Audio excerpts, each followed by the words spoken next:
નમસ્કાર દોસ્તો, જય હિન્દ. લક્ષ્યમ એકેડમીમાં આપ સૌનું હાર્દિક સ્વાગત છે.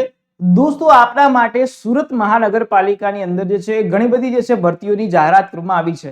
સુરત મહાનગરપાલિકા દ્વારા હાલમાં જે છે અલગ અલગ ભરતીઓની જાહેરાત કરી છે, જેમાંની એક જગ્યા છે એ છે ફિટરની જગ્યા. તો સ્પેશિયલી આ ફિટરની જગ્યા માટે કોણ કોણ લોકો એલિજિબલ છે, શું છે આની અંદર વય મર્યાદા, શું છે લાયકાત, શું છે પગાર ધોરણ, શું છે, આ બધી જ બાબતનો વિડીયોની ઇન્ફોર્મેશન લઈ અને સ્પેશિયલી આ વિડીયોમાં આવ્યો છું.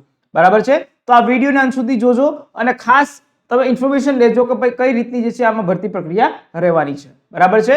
અને જો આ વિડીયો ગમે તો એક વખત લાઈક અને શેર પણ જરૂરથી કરી દેજો.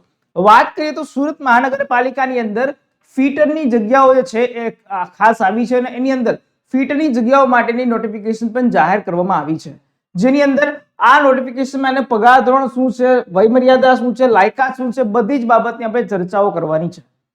વાત કરીએ તો સુરત મહાનગરપાલિકા દ્વારા એક નોટિફિકેશન જાહેર કરવામાં આવ્યું છે. આ નોટિફિકેશનની અંદર જે છે અલગ અલગ 45 પ્રકારની પોસ્ટ માટેની ભરતીની જાહેરાત કરી છે, જેમાંની જગ્યા છે આ જગ્યા છે એ છે ફિટર. બરાબર છે? ફિટર જેની જગ્યાઓ કેટલી છે તો ભાઈ 31 જેટલી જગ્યાઓ માટે જે છે એ ભરતી જાહેરાત કરવામાં આવી છે. કેટલી જગ્યાઓ છે? 31 જેટલી જગ્યાઓ માટે ભરતીની જાહેરાત કરવામાં આવી છે. આ ભરતીના ફોર્મ તમે ક્યારથી ભરી શકો છો તો ભાઈ 1 એપ્રિલ 2026 થી. બરાબર છે?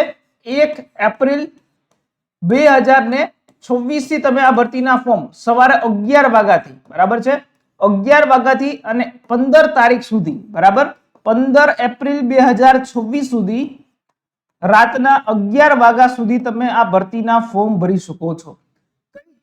વેબસાઇટ ઉપર તમારે ફોર્મ ભરવાના છે તો ભાઈ સુરત મહાનગરપાલિકાની વેબસાઇટ www.suratmunicipal.gov.in ની વેબસાઇટ ઉપર જઈ અને તમારા આના ફોર્મ ભરવાના રહેશે.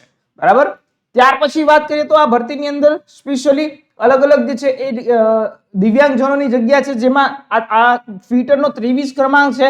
23 ક્રમાંકની અંદર જે છે એ સ્પેશિયલી વાત કરીએ તો બે જગ્યાઓ જે છે, કેટલી? બે જગ્યાઓ દિવ્યાંગજનો માટે ફાળવવામાં આવેલી છે.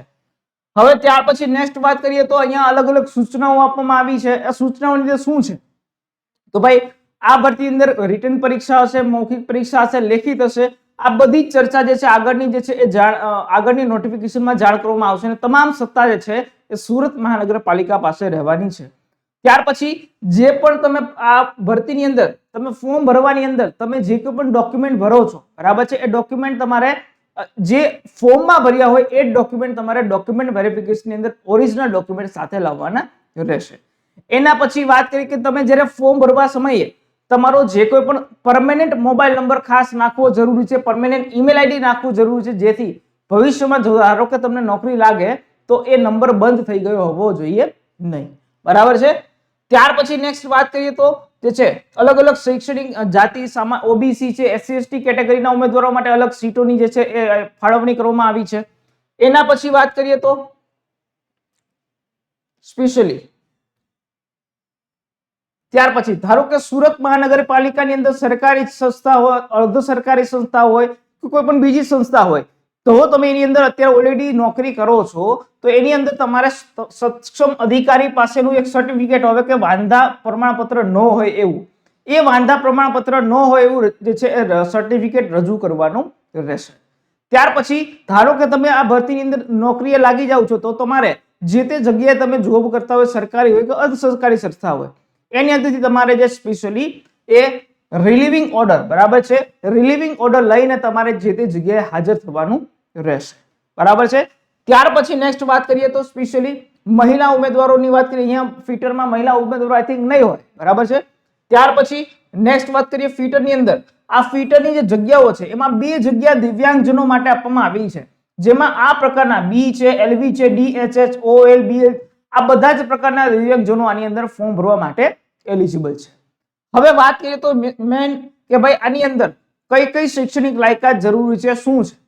પહેલા તો જે લોકોએ, બરાબર છે, આઈટીઆઈ કરેલું હોય, આઈટીઆઈ નો ફિટરનો કોર્સ કરેલો હોય અથવા તો ટર્નરનો કોર્સ કરેલો હોય અથવા તો પંપ મિકેનિકનો કોર્સ કરેલો હોય અથવા તો પ્લમ્બરનો કોર્સ કરેલો હોય, એ બધા લોકો આની અંદર ફોર્મ ભરવા માટે એલિજિબલ છે. પરંતુ પાસ કર્યા બાદ વર્ટિકલ ટર્બાઇન પંપસેટ મરામત, ઓવરહોલિંગ તેમજ ફિટિંગ કામનો એને કેટલા વર્ષનો, તો ભાઈ 3 વર્ષનો અનુભવ હોવો જરૂરી છે. કેટલા વર્ષનો? 3 વર્ષનો અનુભવ હોવો જરૂરી છે. તમે ફિટરનો, ટર્નરનો, પંપનો, પ્લમ્બરનો ગમે તે કોર્સ કરેલો હોય, પણ તેની સાથે તમારે 3 વર્ષનો શું જરૂરી છે? તો ભાઈ અનુભવ હોવો જરૂરી છે. બરાબર છે. ત્યાર પછી એવું કીધું છે કે જગ્યાને અનુરૂપ વિશિષ્ટ પ્રકારની જાણકારી અથવા ઉચ્ચ લાયકાત હોય કે તે વધુ અનુભવ ધરાવતા વ્યક્તિઓ હોય, એને આ પોસ્ટ માટે અગ્રિમતા છે એ દાખવવામાં આવશે, અગ્રિમતા આપવામાં આવશે. હવે વાત કરીએ ઉંમરની, તો ઉમેદવારની ઉંમર 18 વર્ષથી લઈ અને 33 વર્ષની ઉંમર જે છે એ હોવી જરૂરી છે. કેટલી? 18 વર્ષથી 33 વર્ષની ઉંમર જે છે તમારી હોવી જોઈએ. હવે વાત કરીએ પગાર ધોરણની, તો ભાઈ અહીંયા તમારો પગાર ધોરણ છે એ 16,500. કેટલો? 16,500 3 વર્ષ માટે ફિક્સ પગાર ધોરણ તમારો રહેવાનો છે.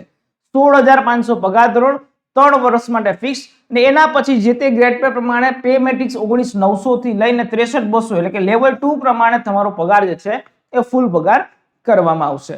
તો આ રીતની વય મર્યાદા છે, આ રીતનું શૈક્ષણિક લાયકાત છે, અનુભવ છે અને પગાર ધોરણ છે. બરાબર છે. ત્યાર પછી આ અરજી છે એ તમારે કરવા માટે પહેલા તો સુરત મ્યુનિસિપલ કોર્પોરેશનની વેબસાઇટ ઉપર જવાનું છે, અને એના પછી જે છે તમારે પહેલી વખત ધારો કે તમે ફોર્મ ભરતા હોય તો પહેલા એના યુઝરની અંદર જે તમારે રજીસ્ટ્રેશન કરવું જરૂરી છે. તો આ રીતે જે છે તમે ફોર્મ ભરી શકો છો. બરાબર છે. ત્યાર પછી વાત કરીએ તો આના રિલેટેડ કોઈ પણ ઇન્ફોર્મેશન જોતી હોય, કોઈ પણ બીજી વસ્તુની ઇન્ફોર્મેશન જોતી હોય તો આપણો આ હેલ્પલાઇન નંબર છે 9429077607 9327846308. આ નંબર ઉપર જઈ અને તમે તમારો કોઈ પણ ઇન્ફોર્મેશન લઈ શકો છો. આશા રાખું છું કે તમને આ માહિતી જે છે સમજણ પડી ગઈ હશે, અને કોઈ પણ પ્રકારના પ્રશ્નો હોય તો તમે અહીંયા પૂછી શકો છો. અને સાથે સાથે કોઈ પણ નવી ભરતીની અપડેટ જોતી હોય, કોઈ પણ બીજી પરીક્ષાઓની અપડેટ જોતી હોય તો એના માટે આપણી ટેલિગ્રામ ચેનલ છે લક્ષ્યમ એકેડેમી ઓફિશિયલ, આને જોઈન જરૂરથી કરી લેજો. તેમાં તમને ગુજરાત સરકારની, ભારત સરકારની, કોર્પોરેશનની કે કોઈ પણ ભરતી હોય એ બધા જ પ્રકારની ઇન્ફોર્મેશન જે છે નોકરી બાબતની તમને અહીંયાથી મળી રહે છે. તો આશા રાખીએ કે તમને આ માહિતી જે સમજાઈ ગઈ હશે. હવે મળીશું નવા સેશનમાં. બરાબર છે. જો આ વિડીયો ગમે તો લાઈક કરજો, ચેનલ પર નવા હોય તો સબસ્ક્રાઇબ કરજો. મળીએ છીએ નવા સેશનમાં નવી જ કોઈ અપડેટ સાથે. ત્યાં સુધી રજા આપો. જય હિન્દ, જય Bharat, good bye, take care.